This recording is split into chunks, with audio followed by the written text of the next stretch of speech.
अस्सलाम वालेकुम dear students, class 10 chemistry का आज हम चैप्टर नंबर 3 स्टार्ट करने जा रहे हैं। इस our first lecture today organic chemistry. इस चैप्टर में हम पढ़ेंगे ऑर्गेनिक केमिस्ट्री के बारे में। ऑर्गेनिक केमिस्ट्री क्या है, ऑर्गेनिक कंपाउंड्स क्या हैं, कितनी तरह के होते हैं, किस तरह से बनते हैं, उनके बारे में हमने पढ़ना है। ऑर्गेनिक केमिस्ट्री की अगर हम हिस्ट्री देखें, डेफिनेशन करने से पहले कुछ चीजें हैं जो आपको बताते चलो। ऑर्गेनिक केमिस्ट्री में शुरू में साइंटिस्ट का क्या मानना था, वो यही कहते थे कि ऑर्गेनिक केमिस्ट्री बेसिकली ऐसी ब्रांच है केमिस्ट्री की जो कि रिलेट करती है जिसमें हम कंपाउंड्स पढ़ते हैं और वो कंपाउंड प्लांट्स में और एनिमल्स में पाए जाते हैं। ऐसे कंपाउंड जो प्लांट और एनिमल्स में सिंथेसाइज होते हैं, उनकी बॉडीज में बनते हैं, उनकी बॉडी में पाए जाते हैं, उन कंपाउंड्स को हम इस ब्रांच में ऑर्गेनिक केमिस्ट्री में डिस्कस करते हैं। तो अब प्लांट्स में उन्होंने फिर कहा कि प्लांट्स में जो कंपाउंड्स पाए जाते हैं उनमें कार्बन, हाइड्रोजन और ऑक्सीजन पाई जाती है। जैसे ग्लूकोज है, ग्लूकोज का अगर हम फॉर्मूला देखें तो उसमें क्या पाया जा रहा है, कार्बन, हाइड्रोजन, ऑक्सीजन ही पाई जा रही है ना। और जो एनिमल्स से हमें कंपाउंड मिलते हैं, जैसे प्रोटीन्स हैं, जैसे फैट्स हैं, उनमें हमारे पास कार्बन, हाइड्रोजन, ऑक्सीजन तो पाया जाता है। उसके अलावा उनमें सल्फर, नाइट्रोजन, फास्फोरस एक्सेट्रा ये भी चीजें पाई जाती हैं।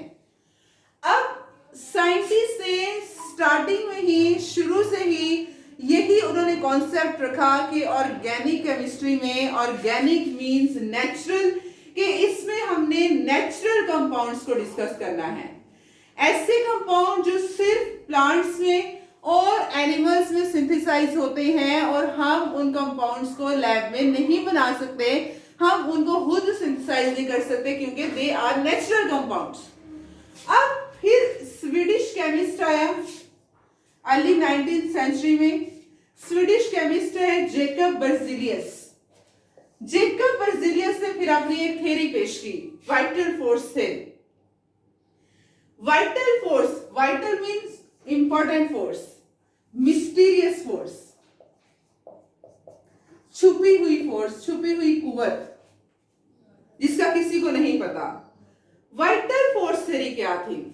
जेकब ने क्या कहा कि उसने ये कहा कि ऑर्गेनिक कंपाउंड्स जो हैं, क्योंकि वो प्लांट्स और एनिमल्स में सिंथेसाइज होते हैं, वहां पर पाए जाते हैं, इस वजह से हम ऑर्गेनिक कंपाउंड्स को लैब में सिंथेसाइज नहीं कर सकते। क्यों नहीं कर सकते? क्योंकि वो जो कंपाउंड्स हैं वो only under the influence of this mysterious force ही सिंथेसाइज होते हैं। वो कंपाउंड जो है उनको नेचर ही सिंथेसाइज करती है, जो कि लिविंग ऑर्गेनिज्म में ये फोर्स पाई जाती है, वो लिविंग ऑर्गेनिज्म में ही सिंथेसाइज होते हैं, हम उनको लैब में नहीं बना सकते। ये जेकब बर्जिलियस ने कहा। फिर उसके बाद जेकब बर्जिलियस के बाद 1828 से पहले जेकब बर्जिलियस की ये थ्योरी जो थी, इसको गलत साबित किया गया। कैसे गलत साबित किया गया? एक साइंटिस्ट आया वोलर। वोलर ने क्या किया, उसने लैब में एक इनऑर्गेनिक कंपाउंड लिया, अमोनियम सायनेट। उस इनऑर्गेनिक कंपाउंड को उसने हीट किया, और जब हीट किया उस कंपाउंड को, तो वो कंपाउंड रीअरेंज होके हमारे पास बन गया organic compound NH2CO NH2 urea.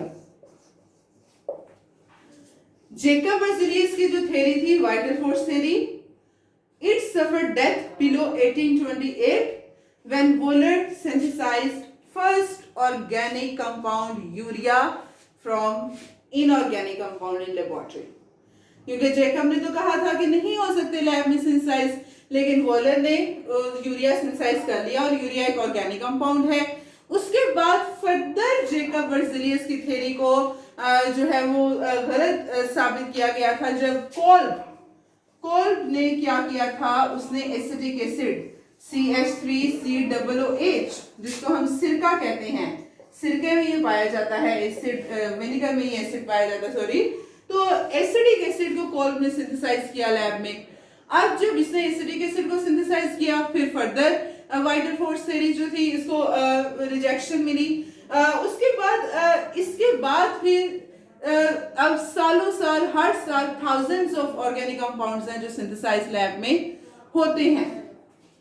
ये थी ऑर्गेनिक केमिस्ट्री की हिस्ट्री कि किस तरह से क्या क्या साइंटिस्ट ने किया और किस तरह से ये कंपाउंड्स जो है वो बने। अब ऑर्गेनिक कंपाउंड्स होते क्या हैं? ऑर्गेनिक कंपाउंड्स को दूसरा नाम हम देते हैं हाइड्रोकार्बन्स का। Hydro mean hydrogen, carbon mean carbon, कि ऐसे कंपाउंड जिनमें हमारे पास ये इसेंशियलिटी है, ये जरूरी है कि इन कंपाउंड में हमारे पास कार्बन और हाइड्रोजन कोवलेंटली बॉन्डेड हो। जिन कंपाउंड्स में कार्बन और हाइड्रोजन इकट्ठे पाए जा रहे होंगे उन कंपाउंड्स को हम कहेंगे ऑर्गेनिक कंपाउंड्स। जैसे कि हमारे पास कार्बन डाइऑक्साइड है, जैसे हमारे पास कार्बोनेट है। Is this an organic compound? No, ये इनऑर्गेनिक कंपाउंड है। ये ऑर्गेनिक क्यों नहीं है? इनमें कार्बन तो पाया जा रहा है लेकिन साथ हाइड्रोजन नहीं पाया जा रहा। तो जरूरी है कि ऑर्गेनिक कंपाउंड्स में कार्बन और हाइड्रोजन इकट्ठे जरूर पाए जाएं। हाँ, इसके अलावा उनके डेरिवेटिव्स हो सकते हैं, उनमें नाइट्रोजन भी पाया जा सकता है, लेकिन कार्बन हाइड्रोजन मस्ट है। ऑक्सीजन भी पाया जा सकता है, सल्फर भी पाया जा सकता है, but carbon hydrogen is must. तो इसके बगैर जैसे मीथेन है, सुई gas, is this an organic compound? Yes, क्योंकि इसमें कार्बन और हाइड्रोजन कोवलेंटली बॉन्डेड है। तो ऑर्गेनिक कंपाउंड्स क्या है? ऐसे हाइड्रोकार्बन्स, ऐसे कंपाउंड्स जो कि जिनमें कार्बन और हाइड्रोजन कोवलेंटली बॉन्डेड हो टू ईच अदर, उन कंपाउंड्स को हम कहते हैं ऑर्गेनिक कंपाउंड्स। और ऐसी ब्रांच केमिस्ट्री की जिसमें हम इन ऑर्गेनिक कंपाउंड्स को डिस्कस करते हैं, इन ऑर्गेनिक कंपाउंड्स को पढ़ते हैं, उस ब्रांच को कहते हैं हम organic chemistry. Is the branch of chemistry that deals with the composition, with the properties of organic compounds is known as organic chemistry. अब organic compounds को जब हम लिखते हैं, different organic compounds हैं, millions of organic compounds हैं, thousands साल every year thousands of organic compounds synthesize हो रहे हैं, नए से नए बन रहे हैं लैब में। तो अब ऑर्गेनिक कंपाउंड्स को हम जब रिप्रेजेंट करते हैं, फार्मूलाज के जरिए रिप्रेजेंट करते हैं। अब वो डिफरेंट टाइप्स के फार्मूलाज हैं, मॉलिक्यूलर फार्मूला, स्ट्रक्चरल, कंडेंस और क्रॉस एंड डॉट फार्मूला।